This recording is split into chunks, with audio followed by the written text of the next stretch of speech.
ঐতিহ্যবাহী শালগ্রামপুরের হাটে অনেক দূর দূরান্ত থেকে লোক আসে বাজার করার জন্য।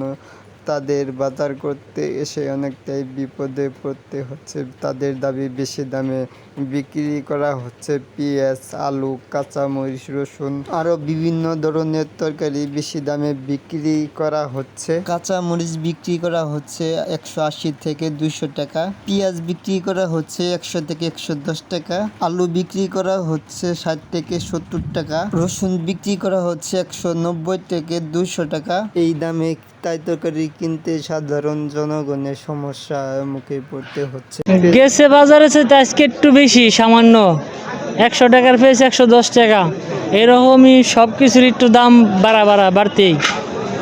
আর এটা বাড়তি হওয়ার কারণ সব দোকানদাররা বলে হরতাল অবরোধ, এই জন্য বলে বাড়া। তো এটা আমরা সঠিক জানি না, এটা দোকানদাররা এবং যারা এগুলো পরিচালনা করে তারাই জানে। তো আমাদের সাধারণ মানুষের নাগালের বাইরে সব জিনিস কেনা অসম্ভব হয়ে পড়ছে আর কি। দোকানদাররা জানিয়েছে যে লকডাউনের জন্য মাল না আসায় বেশি দামে বিক্রি করা হচ্ছে, তাই তরকারি, রসুন, পেঁয়াজ, আলু, কাঁচামরিচ আরও বিভিন্ন তরকারি বেশি দামে বিক্রি করা হচ্ছে।